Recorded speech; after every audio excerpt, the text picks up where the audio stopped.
अस्सलाम वालेकुम।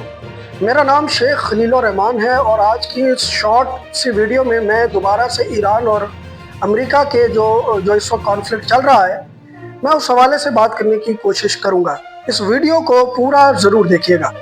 ईरान और अमेरिका का एक पेज पर आना, एक टेबल पर आना, मैं समझता हूँ कि ये इतना आसान काम नहीं है जितना हमें और आपको इस वक्त नज़र आ रहा है कि बड़ी आसानी से ईरान भी आने को तैयार है, अमेरिका आने को तैयार है, कभी ईरान आने को तैयार नहीं है, कभी अमेरिका आने को तैयार नहीं है।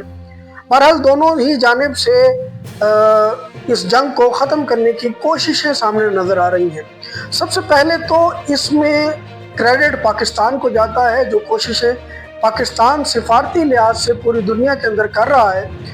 यकीनन पाकिस्तान को क्रेडिट जाता है और पाकिस्तान ने एक भरपूर अंदाज में इस कॉन्फ्लिक्ट को, इस मसले को ख़त्म करने की कोशिश की है।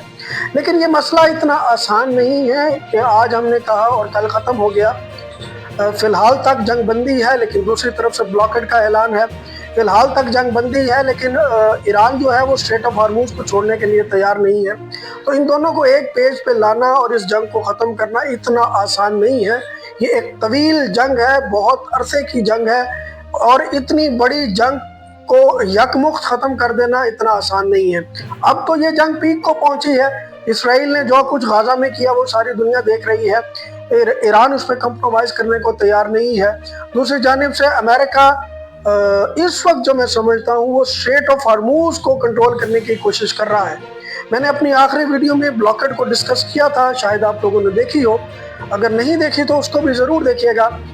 ब्लॉकेड लगाया जा रहा है अमेरिका की जानिब से और स्ट्रेट ऑफ हार्मूज को बंद किया जा रहा है ईरान की जानिब से। इस वक्त अमेरिका जो है वो स्ट्रेट ऑफ हार्मूज को कंट्रोल करने की बातें कर रहा है, और मेरा ख्याल है कि ये दोनों एक पेज पर इसीलिए नहीं आ रहे कि अमेरिका चाहता है कि अगर कभी ज़िंदगी में आने वाले दौर में स्ट्रेट ऑफ हार्मूज को बंद किया जाना है, हाँ वो ईरान की तरफ से किया जाए या ब्लॉकेड की हैसियत में किया जाए या किसी भी और मद में, स्ट्रेट ऑफ हार्मूज को अगर बंद किया जाना है तो वो अमेरिका की मर्जी से किया जाए।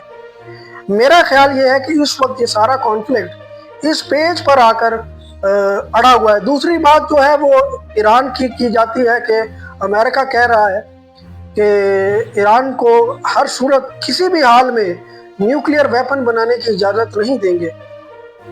ये बात तो कभी ईरान ने दावा ही नहीं किया। ईरान ने कभी भी पब्लिकली ये स्टेटमेंट नहीं दिया कि हम न्यूक्लियर वेपन बनाना चाहते हैं। ईरान ने हमेशा यही कहा है कि हम यूरेनियम की एनरिचमेंट जो है वो सिर्फ और सिर्फ अपना इलेक्ट्रिसिटी प्रोड्यूस करने के लिए या और दीगर और कामों के लिए करना चाहते हैं। न्यूक्लियर वेपन्स की तरफ तो ईरान ने कभी भी ये स्टेटमेंट दी कि हम जाना चाहते हैं।